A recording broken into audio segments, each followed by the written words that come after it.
thinking back a decade ago, we meet. The thing that's keeping us awake at night, despite all the data centers we had, was the beginning of cyber attacks at scale on customers. How many conversations did we have with people at the time going, you need to have cybersecurity? And the hardest thing was actually convincing people to invest or spend any money at all on attacks. I don't know if you remember, cybersecurity in any portfolio that we had was always the afterthought. Always. It was always the bolt-on. Let's deliver cloud infrastructure. Let's get the data centers up and running. Oh, by the way, I think we need this thing called cyber. And as much as me and you were preaching about how important cyber was, it was almost not just for the customers, but also our business that we were part of. It wasn't naturally part of the core portfolio.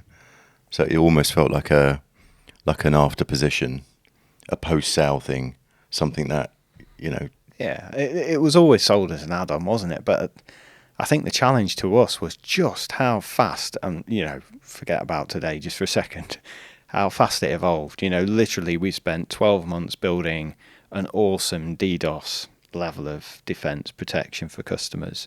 Some were willing to pay for it, some unfortunately experienced it and had to subsequently get it, some were more proactive. That's no different today with customers, is it? There is, and then I know we've got a big topic around AI, and I know we're not going to start that yet. But when you look at the modern threats and the complexities of a decade ago, we didn't see the type of attacks we're seeing today. So although it was quite aggressive and the complexities were there, fast forward 10 years, the complexity is exponentially grown, and it's ridiculous. So even then, we forecasted that cyber it needs to happen, that someone needs to come in and get it done. And our strapline is security done different. More on that later. But we have to approach the market in a different way, using innovation, and more importantly, make sure the customer gets the best possible experience and protection. But the challenge is we have evolved, and right at the beginning we were building our own solution because there was just nothing at the price point for SME, SMC, SMB customers particularly.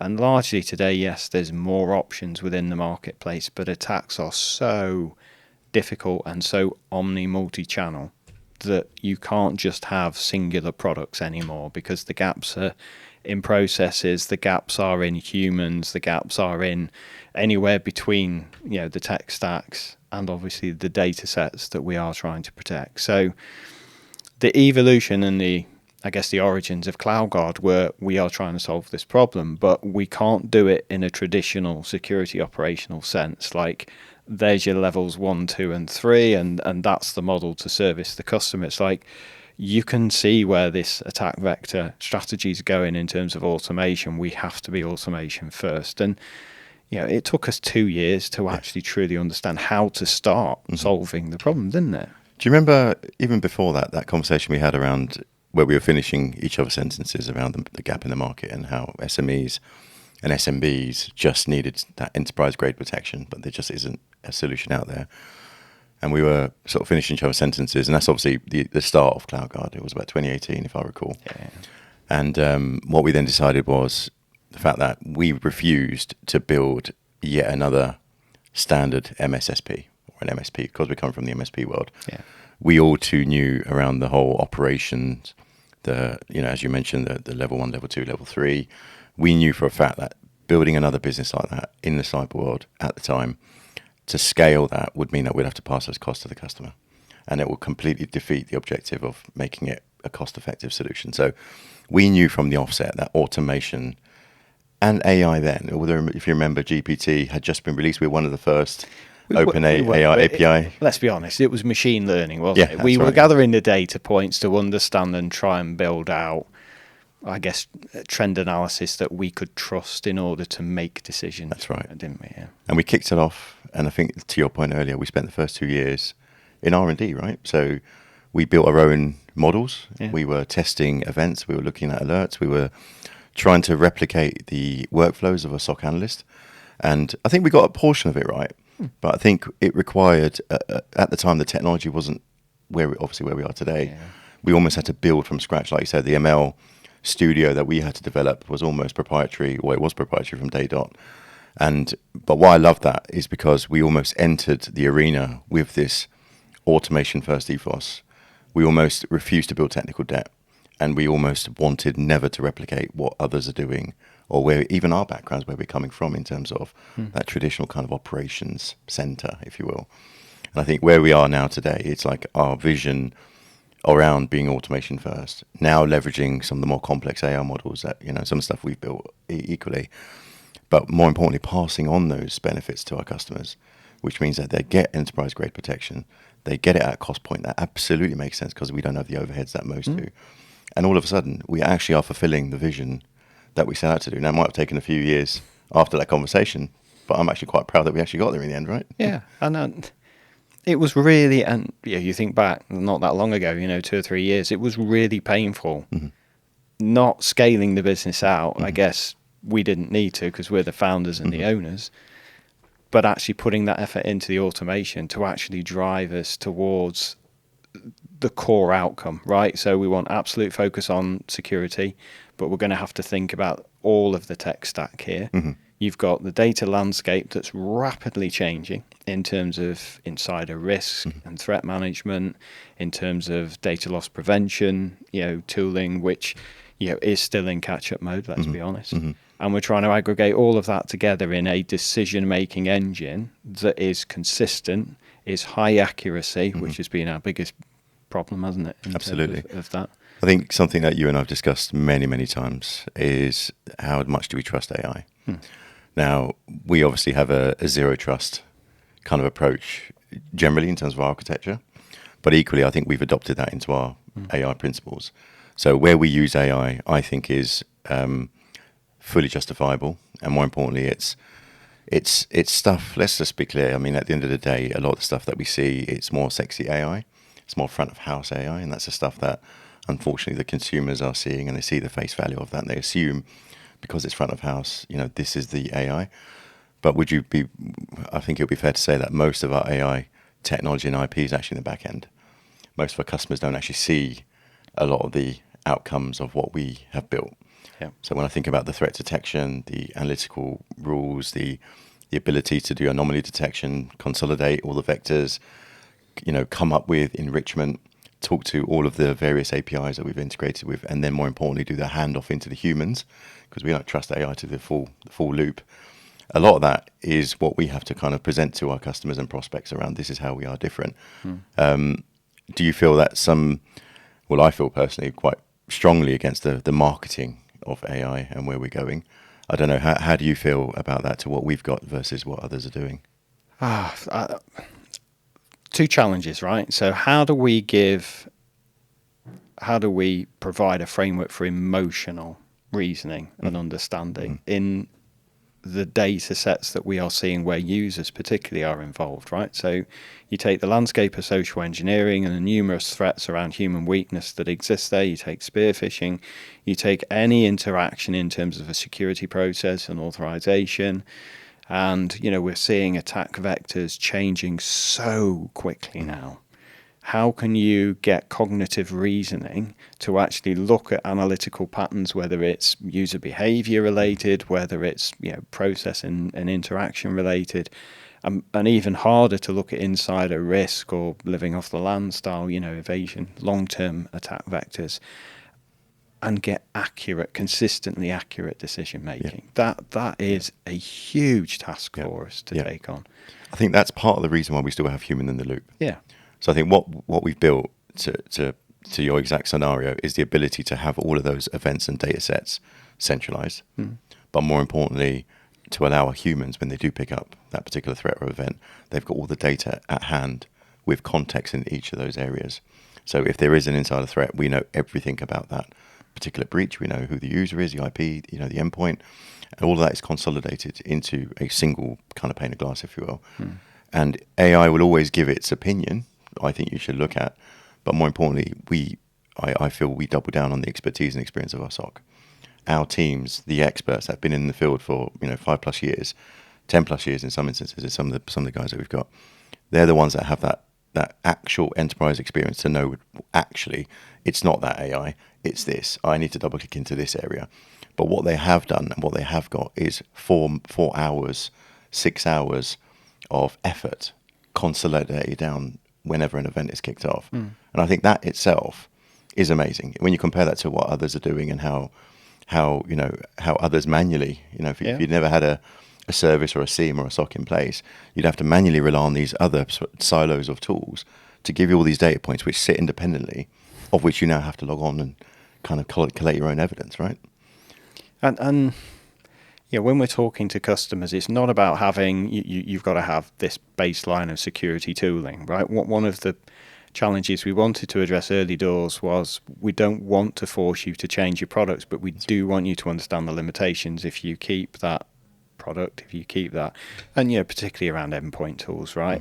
But then when you actually really understand that endpoint tool, the differences that we see in terms of retained data and capability out the box to do trend analysis up to 7 days, 14 days, and then you suddenly explain to people, well, actually these products only have it for 14 days or 30 days, and what we need to do and what our service does and what we've had to do to build that longer term trend analysis to make more accurate decisions, to understand the true user behavior, is to hold the data for 90 days and build the logic apps around that. We never expected to do that, did we, at the beginning? No. And I think you touched on a really good point on that, because do you remember there were a couple of guiding principles, if you will, that we wanted to follow, right?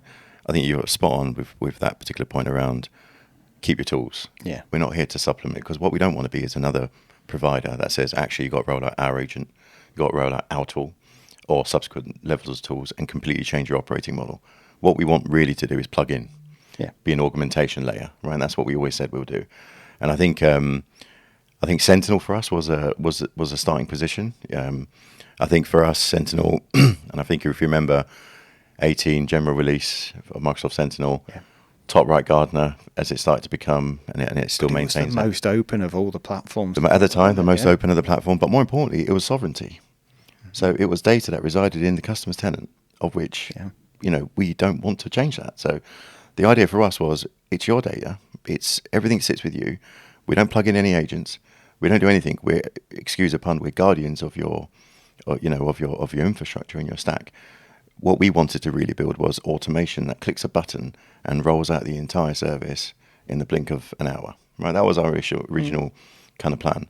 And I think that the whole idea of democratizing cybersecurity, making it accessible by either from a cost perspective, but more from a user experience, the ability to have it rolled out in seconds or minutes, then have the service laid out in hours. That was all part of our ethos, right? So I don't know, how do you feel? How do you feel we've done today? How do we think we've done today? A difficult question to answer for lots of different reasons, right? We are, obviously really close to a number of tech stack vendors, Microsoft particularly, and there were some early bets placed in terms of, look, we're going to support Business Premium, and obviously that's evolved rapidly, and new features are coming out. You've now got the ability to add, obviously, the extended security management ESM capability to both Business Premium and the E3 license to get it to E5. Should can you afford those? But we can be clear with customers what we can do with Business Premium. If you've got other products out there, obviously those have different capabilities. Again, we can help customers understand that. But that does limit us in terms of what we can do in terms of automation. Right. And the experience in certain scenarios, some products, will give us more capability and faster, obviously triage and investigation with Ansel. And, Ansel is something that we work super hard on, don't we? But I think Ansel has been outstanding, better than I think we ever envisaged, and now the team are taking that to the next level. So we've reached this point where let's hand the baton over, and suddenly their vision and their capability is taking Ansel in the right direction. So I think we've done really well there. I think what we have still got a shift in to deliver is the level of remediation and resolution. I think that's our next focus in terms of our journey to go, here's the next really big problem that we need to focus on. How do we automate that and remove that? Because we've got the ultimate benchmark in the business. We don't want to add more human effort to this and dilute that. We will add the human effort in the engineering and automation, SOC automation layers. And that for us means those teams, we've pretty much had sort of parity till now. We'll definitely see SOC automation engineering be the bigger team long term. But that's exactly where we wanted the business to be, isn't it? Absolutely. I think let's rewind Ansel. So Ansel was our sort of the birthing moment of that kind of final mile of when an event kicks off. So we again had this automation vision. I think we took it to a certain point. I think it's spot on. It's now growing. Our strategy around Ansel is phenomenal. When I look at the roadmap, we can do some amazing things. Do you remember? And we still have it. The SIEM bake-offs, right? We're in a room. Customer says, "Well, I've got, I don't want to call that competitors, but I've got competitor one, or I've got another SIEM over here." I think it was getting boring for us because SIEMs are SIEMs at the end of the day, right? It's just an aggregate layer of events that come together. What's your experience? What's your service? What happens after? Yeah. So I always use that example. Okay, it's fine. You got your SIEM, but what do you do 3 a.m. in the morning on a Saturday when a breach is coming through? What happens? Your infrastructure isn't in place. You don't have the team. You haven't got the incident response. You haven't got anything in place. And more importantly, what automation and in some context AI are you applying to that to speed up that process? I think that's when Ansel was born. Because what Ansel does, it takes on that event strategy, that IR guiding sort of process from when the event is raised all the way to resolution. And Ansel is almost the automation, the hyper automation plus the AI and the agentic AI solutions that's underpinning all of that, that takes that event all the way to the end result, which is obviously to respond, resolve, and have a resolution. I think one of the challenges we've got to your direct question was the actual remediation. So one of the things that I'm really excited to look at and how we're now exploring that is the ability to deploy a very light agent on site, on customer's end, that can now talk to Ansel and almost follow suit in terms of, I now know to remediate firewall X, I'm going to execute script Y, I'm going to do this on behalf of customer. Obviously, we're testing this out, and this is all part of the phase, but I think the next 6 to 12 months is quite exciting for us in terms of the Ansel 2.0 vision of handling that entire life cycle of an event. But I think where Ansel really stepped it up, and now we're seeing the benefits of it more than ever. An amazing SOC analyst, 8 to 10 incidents a minute. Ansel 18,000. Yeah. But now we are seeing AI accelerating, and it's not just one entity, it's every entity. Yeah. The brute force attacks that we're seeing, using obviously compromised repos of data and passwords from whatever source they come from, wherever the marketplace they're traded in. And those are being used with high accuracy against organizations where they're seeing 500,000 attempts in a day, right? And unless you've got automation at that front end, unless Ansel is there and going, actually, this is what's taking place, informing us, and we can take, obviously, corresponding action earlier, companies only find out when the quantum of these scaled attacks that are largely automated, let's be honest. Absolutely. Are affecting their business, and it could be too late. They could have already bypassed it. We've seen that too many times with businesses that have then spoken to us going, how do we protect ourselves against these types of attacks? So automation is now very much, and we're seeing this with the iterative nature of AI tooling in generic terms anyway, but certainly used in anger by a wide variety of bad actors, aren't we? Yeah, I think what we're seeing is, the strapline around the whole, we need to combat AI with AI. Yeah. I think that's exactly what we are doing. That's our approach. But back to our original vision, we obviously equally wanted to make it different. So one of our core values is security done different. Yep. And that means that we have to be innovative. We've got to be out of the box. We've got to be creative in the way we combat these threats. But more importantly, we've got to be affordable to our customers and the customer sort of demographics we serve, which is the SMB market. So I think right now our scale, and I'd love to hear your thoughts on this in terms of the vision and where we're taking the business, is we don't want to add unnecessary human effort where possible. We want to continue to automate. We want to continue to innovate, building out more and more of our AI agent and our complete agentic solution. But obviously, I think data is king now, and I think understanding trends, really trying to build more context around our customers. We want to tell our customers when certain threats are going to be coming up based on the historic trends or based on the industry peers. I don't know, what's your thoughts on our growth and where we're going? So I totally resonate. Security done different. I think we have learned, we are learning, we are helping customers in different ways. So you think about building readiness. So it's not just about obviously all the automation greatness that we are bringing that dovetails into that readiness and that preparation. We've got to help customers understand responsiveness, right? And you bring those three things together in terms of the CloudGuard story. Building readiness occurs at numerous levels, as we know, within a business, within supply chains, within wider ecosystems. Understanding the threat intelligence. So it's not just about those sources from products that you may have today, but it's how you're applying contextualization, what you're seeing, and that's the beauty of buying a CloudGuard service. Is security done different? Everything is integrated in there, right? You've got global leading threat intelligence integrated in there to understand how we automate and how we deliver better responsiveness. And where automation, and it can't solve everything, never will solve everything, is then handing over to the human. How do we maintain the highest levels of responsiveness working with the customer? How do we understand their business? How do we understand the interfaces? How do we understand how the threats are evolving? It's really interesting. Last week there was an attack using an Apache vulnerability that took place. It was 9.8, so almost top level critical. For organizations that have seen this before, bad actors typically exploit the vulnerability. In this case, they can use either denial of service or they can use remote code execution. In this case, it was remote code execution. They got into the organization.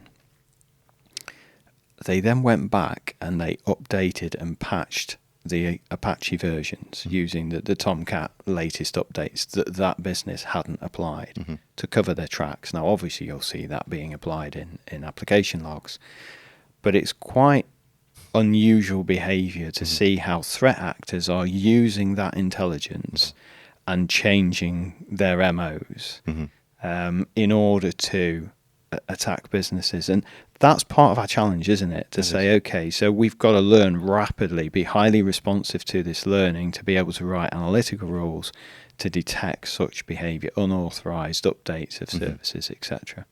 I think that complicated landscape, if you think about what that really is, it is just being able to build a picture and a contextual picture of our customers. And the only way we can do that is by plugging in as much possible data as we possibly can real time. So as we know, data is king. Data is what drives intelligence. Data is what drives machine learning, ultimately drives AI and decisions. So our decision logic and everything is almost baked on this idea of contextual data. So for us, it's about how do we get as much of that customer configuration data? How do we get that integrated into our platform real time?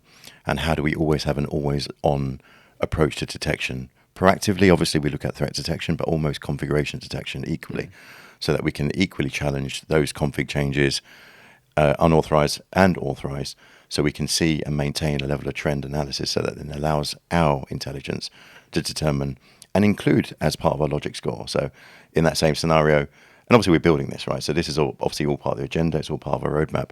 And I think that's exactly, that example is exactly that, how complicated and how advanced the threat landscape is becoming. It's almost, they're almost mimicking the behavior of insider technical teams, almost creating this idea that I want to still become under the radar. I'm going to maintain composure. I'm going to act like I am, updating the CV in this case. But we want to spot that, and we intend to build that logic into our platform. So I think for us, part of our unique approach, our done different strategy is that we can innovate at pace. We don't have to wait for anything. We are a small team, and I think that's why I love the fact that we're still lean, and we are lean. I think we will maintain that leanness because we're able to pivot quite quickly. We're able to adapt our vision based on the complicated landscape of our threats that we're seeing and the modern threats landscape that we're seeing. I think we're able to make decisions quick in terms of our strategy. So if we were to go down one way and all of a sudden we're seeing a common theme, as you know, it changes by the month or every 3 months, we can pivot. And I think that's why we are responding quicker to our peers and our competitors. And that's why I believe personally that our solution and our platform is always going to be above, the edge, in my humble opinion, because we're always on the front foot when it comes to innovation. But we've also equally challenged everybody to take responsibility within the business, Absolutely. Right? Which is why you're seeing this next generation of guardians come through and truly own the problem as the business does scale out. So it isn't that we aren't scaling the business out. We absolutely are. To be ready to help customers improve readiness for, and many customers are rapidly improving their ability to recover from a malware or ransomware attack. That's a good thing. Our challenge is helping customers in improving readiness to a data-led attack, right? Most attacks involve data exfiltration, and whether they truly understand the data or they don't, that has a marketplace and somebody will exploit that to a value in the future. So it's helping customers, and that is a more time-intensive activity. We know that. That's why the advisory team's growing in the way that it is. And that's a good thing, because customers need to understand, actually, okay, so we can now, if we can get our business back online, 48 hours, we've done really well. Key metric, minimal disruption to business or impact customer. What are we then focused on in terms of improving readiness and responsiveness to these other changing attack vectors? And AI is going to constantly change that landscape. So as you say, the agility of the team to keep the focus on that. And that is why we set out CloudGuard, not just security done different, but to be absolutely focused on security. We knew we couldn't be more than that, did we? 100%. I think some metrics prove that, right? So what's some of our more popular metrics that we like to brag about? So we look at a number of key metrics around mean time to detect. Obviously, lots of people have that. Mean time to respond. Lots of people have that. Mean time to resolve. Mean time to respond, we're sub 2 minutes in terms of understanding that, enriching, giving contextualization to it. So it's not just giving an alert. That delta between that alert incident generation and actually responding to it is another key metric in terms of that mean time to respond. And if you look at that, that's 6 minutes. And then you roll that forward, and this is the metric we really need to work at, mean time to resolve, and that's still a big number. But that's still average 24 minutes. But that covers the whole gambit of all incident types, right? Severe to obviously extremely severe. So we've got a shift to do with customers. It does depend on the customer maturity at the point that they are in that journey. If you look at 12 months with us, in terms of the metrics, we're over 85% of all security incidents we receive are handled by automation, whether it's Ansel or any other part of our automation ecosystem. That's something we constantly need to work at, right? I believe that we will find exponentially it being a lot harder now, 85% and upwards, as I know you do, but what we've got to focus on is maintaining that when the threat landscape is broadening and accelerating, evolving at the most alarming rates right now. I think we beat ourselves up a bit, because when you compare that to the industry benchmark, we do, in my humble opinion, again, dominate some of these numbers, right? So was it 4 hours typical resolution? Resolution time. So the fact we're in minutes, we're not talking hours. And that's, like you say, we've got a lot of work to do. And why I love our culture is it's enabling our teams to be innovative and to almost bring the problem, understand the problem, bring the solutions to the table. And I think we've handed the baton on to a lot of our core team members who are now taking the teams and really driving that resolution time. So I think why I'm excited about the next 6 to 12 months is I think we are going to drastically reduce that with some of the innovations that we're bringing in. But why do you think, we've got something we're proud about is our 100% retention for our customers. No one tend to leave us. They love us. Why do you think that is? So many things, right? So the engagement that we set out to create right at the beginning, right? So the insights, the dashboard, the client success focus, the quality of the people that we've brought on, the speed of resolution that we consistently deliver, the innovation that you and the team and we as the wider team are supporting, driving, enabling, delivering and evolving. And I think that absolute focus on being the trusted expert in security for a customer, whoever the customer is right now, when we hear the customer experiences from customers they've had with other providers, then you can understand, why what we do matters to a customer and why, they take that so, importantly into their consideration of change.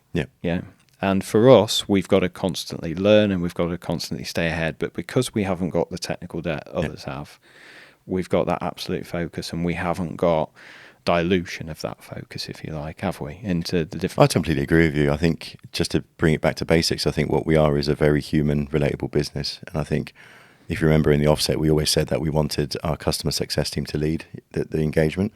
But more importantly, we want to bring in, our amazing team in the customer success room, not to have technical expertise. We actually didn't want them to be technical.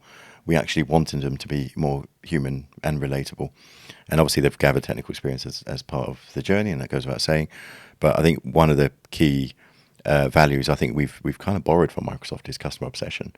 Yeah. I think back to your original point around comparing us and asking our customers why choose us or why retain with us. It's almost that because you guys offer an absolute second to none customer experience.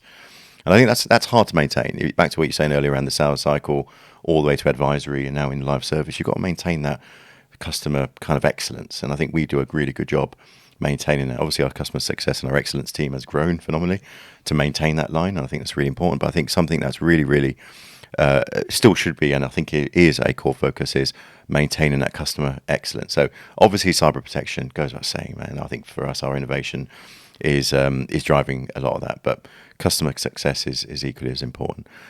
So I think, what do you think then I think to wrap this up, what do you think the next sort of 2 to 3 years of our journey is going to look like?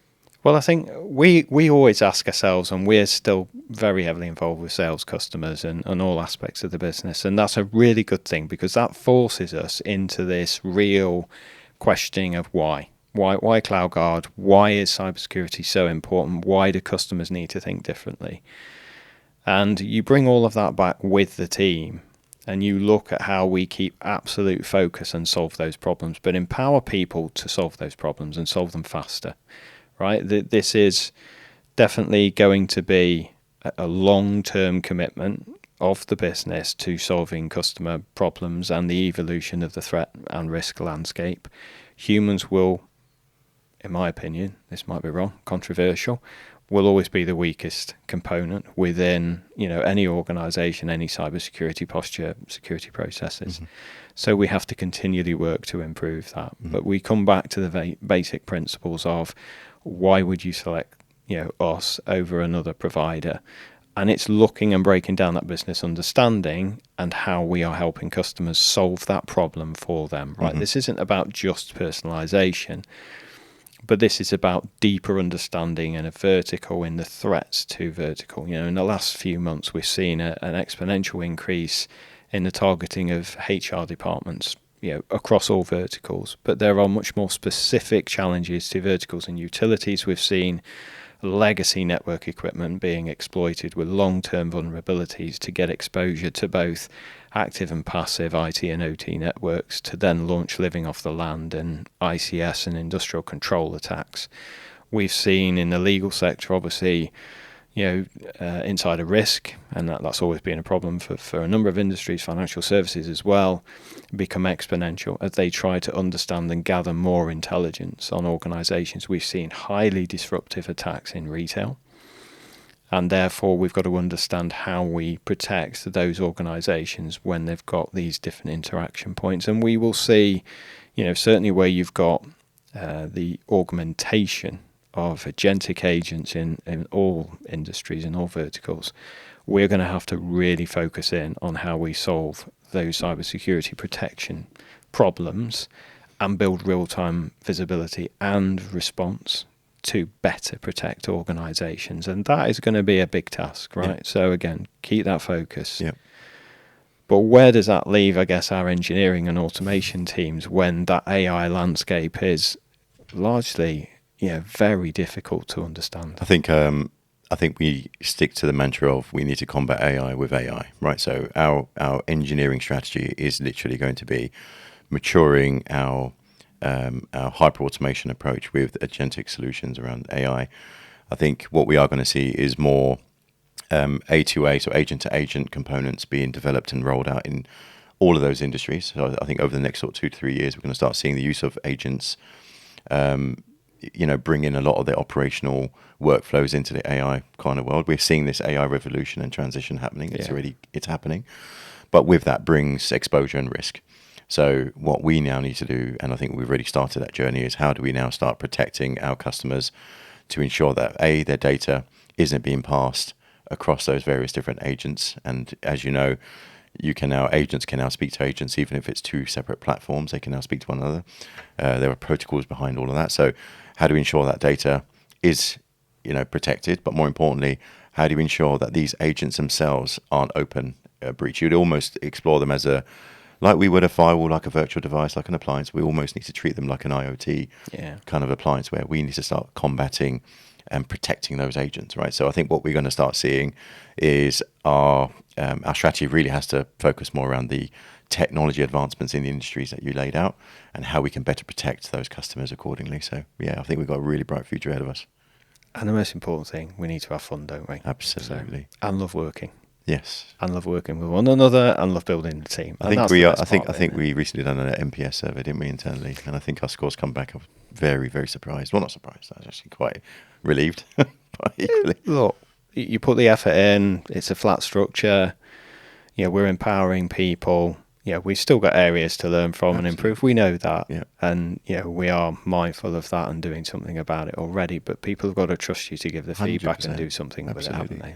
So why work with us? Last question to kind of dovetail off that then. So why should anybody work with us or work for us? To be a part of changing the future, right? And that's a big, grandiose thing to say, right? But in this team, with the combined capability, we have brought some great people in and they are doing greater things, right? And that's something both proud to be a part of, but a joy, to be a part of in equal measure. I don't know about you. Oh, mate, I'm grinning as you say that. You compare, I look back, what is our birthday? Was it recently? Was it 2 weeks ago? Right? Yeah, 5 years. We're 5 years old, right? So when I look at year 1 to year 5, we talk about that. Remember that small little room we had with our small team then, compared to the office that we've got, compared to the people that we have? I'm so proud, and I see the progression that's happened with our leaders that are now leaders that probably weren't once upon a time. That's something that they've obviously driven. They've empowered themselves to do that. We've allowed them to, obviously, but quite frankly, it's amazing to see how quickly people grow in our business and how mature people are, and how, from a career perspective and some, from a maturity of a personal circumstance. But quite frankly, it's actually refreshing to see. I think that's why we love it. I think for us, it's having fun, building teams, seeing people grow, and more importantly, everybody aligned to the same vision. Yeah. Right? And I think that's super important in terms of culture. Yeah. And job satisfaction. 100%. Good one. Excellent. Mate. Nice one. Happy birthday. You too.